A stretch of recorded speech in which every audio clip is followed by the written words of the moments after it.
Hi friends, welcome to golden house in Tamil. இன்றைக்கி நம்ம வீட்டில் இருக்கிற இருவாச்சி பூவும் அதே மாதிரி குண்டுமல்லி பூவையும் தான் உங்களோட ஷேர் பண்ணிக்க போகிறேன். இந்த ரெண்டு பூக்களுமே நல்ல வாசனை உள்ளதுங்க, ரொம்ப சூப்பராக இருக்கும். இப்போ நீங்கள் பார்த்துக்கிட்டு இருக்கிறது இருவாச்சி பூ.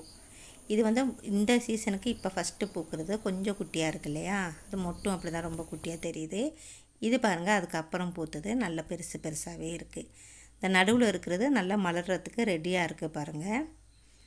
இந்த பூ பார்த்திங்கன்னா ரொம்ப வாசனையாக இருக்கும். இதுக்கு இருவாச்சி பூன்னு ஏன் பேர் வந்துச்சுன்னா, இந்த ரெண்டு அடுக்கு மாதிரி இருக்குங்க, அதை ரெண்டு பூவாகவே பிரித்து எடுக்க முடியும், ரெண்டு காம்புகள் இருக்கும்.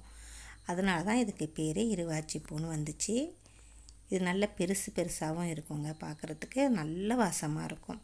நல்ல வெயில் தேவை இருக்குது. நல்ல வெயில் இருக்கிற இடமா பார்த்து வச்சிங்கன்னா நிறையவே பூக்கும். பூத்து முடிக்க நம்ம வந்து அதை கவாத்து பண்ணி விடணும். அந்த கிளைகளை கட் பண்ணி கொடுக்கும்போது நல்ல சைட்லெலாம் பார்த்திங்கன்னா பக்க கிளைகள் வரும். நல்ல சைடு பிரான்ச்சஸ் வந்து பார்த்திங்கன்னா எக்கச்சக்கமாக பூக்கள் வரும். இதுக்கு வெயிலும் தேவை. அதே மாதிரி எந்த செடிகளுக்குமே தண்ணி தேங்கி நிற்காமல் பார்த்துக்கணும். அது ரொம்ப ரொம்ப முக்கியம். தண்ணி தேங்கினுச்சுன்னா கண்டிப்பாக வேர் அழுகி போயிடும். அந்த மண் வந்து நல்லா பொலன்னு இருக்கிற மாதிரி பார்த்துக்கணும். நல்லா நிறையா பூக்கணும்னா முதல்ல நம்ம வந்து பூத்து முடித்தோடனே அது ப்ரூனிங் பண்ணி விடணும். அதுக்கப்புறம் வந்து கடலை புண்ணாக்கு கரைசல் அதை வந்து புளிக்க வச்சு நல்லா வந்து 1க்கு 4 மடங்கு 5 மடங்கு தண்ணி விட்டு அந்த மாதிரி ஊற்றணும். அந்த மாதிரிலாம் நம்ம செஞ்சோம், மாதத்துக்கு ஒரு தடவை செஞ்சோம்னாலே சூப்பராக பூக்கும். வாழைப்பழத்தோல் அது மாதிரி காய்கறி கழிவுகள் எல்லாமே இதுக்கு நல்ல உரங்கள். வீட்டில் கிடைக்கக்கூடிய அந்த பருப்பு கழுகுற அரிசி கழுகுற தண்ணீரும் அதுக்கு ஊற்றலாம், ரொம்ப சூப்பராக இருக்கும். இது வந்து இருவாச்சி பூ.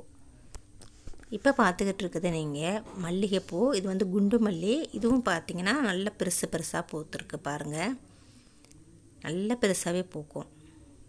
ரெண்டும் வாசனை அப்படி இருக்கும்.